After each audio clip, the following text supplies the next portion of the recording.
Israel এত শক্তিশালী, আধুনিক অস্ত্রভাণ্ডারে ভরা, তবুও তারা ইরানের সাথে সরাসরি যুদ্ধে যায়নি। এমনকি হঠাৎ করেই সব থামিয়ে দিল।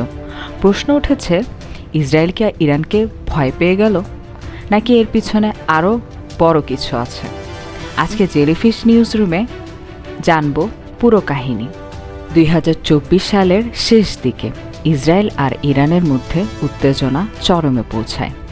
ইরান ইসরায়েলের বিরুদ্ধে ড্রোন ও মিসাইল পাঠায় বিশাল সংখ্যায়। ইসরায়েলও পাল্টা আক্রমণ করে। বিশ্ব ধরেই নেয় এবার হয়তো বড় যুদ্ধ বেঁধে যাবে। কিন্তু হঠাৎ করেই দুপক্ষই শান্ত হয়ে যায়, যুদ্ধ থেমে যায়। এটা দেখে অনেকেই বলছে, ইসরায়েল কি ভয় পেয়ে গেল?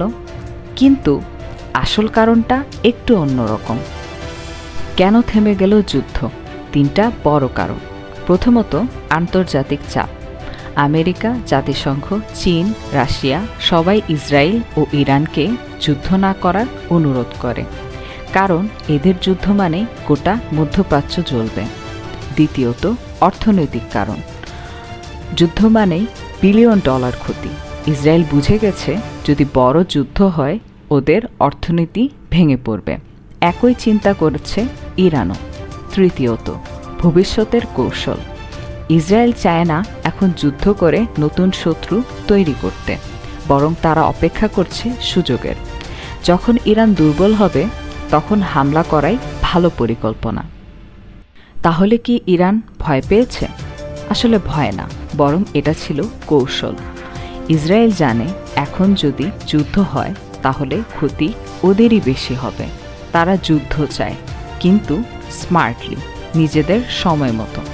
অন্যদিকে ইরানও বুঝে এখন যুদ্ধ করলে দেশ আর টিকবে না, তাই দুপক্ষই যুদ্ধ থামিয়ে দিয়েছে। কিন্তু এটা স্থায়ী শান্তি না।